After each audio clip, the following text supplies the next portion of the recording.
राष्ट्रपती द्रौपदी मुर्मू यांनी वक्फ विधेयकाला मंजुरी दिली आहे। मात्र वक्फ विधेयकाविरोधामध्ये मुस्लिम लॉ बोर्डसह अनेक संघटनांनी सुप्रीम कोर्टात धाव घेतली आहे। यापूर्वी सीएएचा वाद कोर्टात प्रलंबित असतानाच आणखीन एक कायदा वादाच्या भोवऱ्यात अडकलाय। वक्फ विधेयकाचा नेमका वाद काय आहे? सुप्रीम कोर्टाची लढाई नेमकी कोणत्या मुद्द्यांवरती होईल? जाणून घेऊयात या रिपोर्टमधून। तो मैं गांधी की तरह इस कानून को फाड़ता हूं, ये अनकॉन्स्टिट्यूशनल है सर। एक सदस्य ने कह दिया माइनॉरिटी इस कानून को स्वीकार नहीं करेगी। क्या धमकाना चाहते हो भाई? संसद का कानून है, सबको स्वीकार करना पड़ेगा।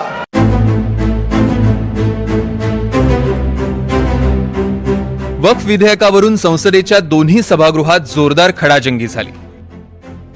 दोन्ही सभागृहांमध्ये विधेयक मंजूर झालं आणि आज राष्ट्रपती द्रौपदी मुर्मू यांनीही विधेयकाला मंजुरी देत वक्फ कायद्याचा मार्ग मोकळा केलाय। मात्र वक्फ संशोधन विधेयकाची ही लढाई एवढ्यावरच संपली नाही, कारण रस्त्यावरची लढाई असो किंवा सुप्रीम कोर्टातली, दोन्ही आघाड्यांवर वक्फचं संरक्षण करण्यासाठी मुस्लिम समाज सज्ज झालाय। एमआयएमचे प्रमुख खासदार असदुद्दीन ओवैसी, काँग्रेस खासदार मोहम्मद जावेद आणि आमदार अमानतुल्ला खान तसंच मुस्लिम पर्सनल लॉ बोर्डासह अनेक एनजीओंनी विधेयकाविरोधात याचिका दाखल केली। 20 साल में 515 केसेस सेक्शन 40 के और सिर्फ 8 लोग कोर्ट को गए। वक्फ यूजर का कानून तेलंगाना आंध्रा में है, सेक्शन 40 का कानून तमिलनाडु 63 है, आंध्र प्रदेश में 43 है। और सर आप डायरेक्शन दे रहे हैं, अच्छा क्लॉज 4218 भी देखिए सर, आप रूल बना रहे हैं, कोऑपरेटिव फेडरलिज्म के खिलाफ है, इतना रूल बना रहे हैं। और आखिर में सर मैं आपको बताना चाह रहा हूं स्पीकर साहब, ये बिल का मकसद सिर्फ मुसलमानों को जलील और रुस्वा करना है, मुसलमानों को दूसरे दर्जे का शहरी बनाने का इनका मकसद है। सर अगर आप हिस्ट्री को पढ़ेंगे तो महात्मा गांधी उस वक्त के व्हाइट अफ्रीका में सफेद फार्म अफ्रीका के कानून को महात्मा गांधी ने कहा था कि ये मेरा कॉन्शियंस उसको मानता नहीं, मैं इस कानून को कबूल नहीं करता हूं। तो महात्मा गांधी ने क्या किया? उन्होंने उस कानून को फाड़ दिया। तो मैं गांधी की तरह इस कानून को फाड़ता हूं, ये अनकॉन्स्टिट्यूशनल है सर।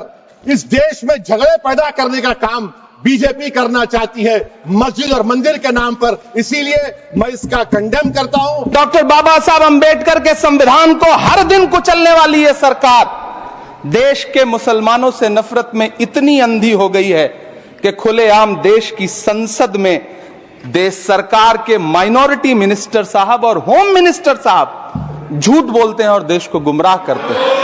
झूठ शब्द असत्य बोलते हैं। सरकार ने इस बिल का नाम उम्मीद रखा है। मंत्री जी कल से इसे देश के मुसलमानों के लिए नई उम्मीद बता रहे हैं। नहीं मंत्री जी, न तो ये बिल मुसलमानों के लिए नई उम्मीद है और न ही उम्मीद की नई किरण। गैर मुस्लिमांचा वक्फ बोर्डात समावेश करून वक्फ बोर्डाची स्वायत्तता संपवण्याचा सत्ताधाऱ्यांचा डाव आहे। हे विधेयक भेदभाव करणारं, धर्मावर आधारित आणि मुस्लिम नागरिकांच्या संविधानिक अधिकारांचं उल्लंघन करणार आहे। हे विधेयक घटनेच्या अनुच्छेद 14, 25 आणि 26 मधल्या धार्मिक स्वातंत्र्य, समानतेची मूल्य खिळखिळी करणार आहे। जोपर्यंत हे विधेयक मागे घेतलं जाणार नाही तोपर्यंत आम्ही स्वस्थ बसणार नाही, अशी भूमिका वक्फ बोर्ड आणि मुस्लिम नेत्यांनी घेतली आहे। दरम्यान वक्फ कायदा हा मुस्लिम समाजाच्या हिताचा असल्याचा दावा सरकारकडनं केला जातोय, तर सुप्रीम कोर्ट संविधान संपवण्याचा प्रयत्न हाणून पाडेल असा विश्वास विरोधकांनी व्यक्त केलाय। यमुनानगर में सिख गुरुद्वारा का जो जमीन है, कभी वहां मस्जिद भी नहीं था, कभी वहां मुस्लिम का सेटलमेंट का भी रिकॉर्ड नहीं था, उसको भी वक्फ डिक्लेयर कर दिया था।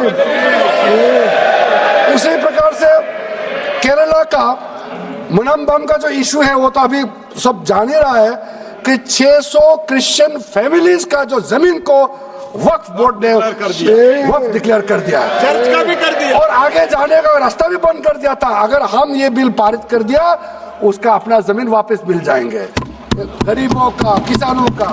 देखिए सीधी सी बात है, सदन के अंदर भी कई दलों ने, हमारे दल ने, हमारे स्वयं नेता ने कल जो प्रेस कॉन्फ्रेंस आपके समक्ष की यहाँ पटना में, उन्होंने कहा कि देखिए ये वाटर टेस्ट करते हैं कंकड़ फेंक करके तालाब में कि कितना प्रतिरोध होता है। एक एक करके सब आएंगे जद में, जिनको आज ये गुमान है कि हम नहीं आएंगे वो भी आएंगे।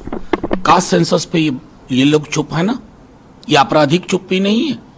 तो आप देखिए, दलित हूं, पिछड़ा हूं, अत्यंत पिछड़ा हूं, आज मुसलमान है, बड़ा आसान है डॉग विजिल पॉलिटिक्स के लिए। कल क्रिश्चियन होंगे, आप अमूमन किसी भी हमारे सिख कौम के भाई बहन को आप खालिस्तानी कह देते हो, ये क्या पॉलिटिक्स?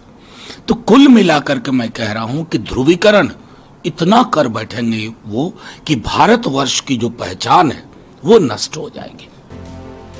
दरम्यान ज्या वक्फ कायद्यामुळे हा वाद पेटलाय, तो कायदा अस्तित्वात आणण्याची सरकारला गरज का वाटते हे जाणून घेण्यासाठी आधी वक्फ म्हणजे काय हे समजून घेऊ।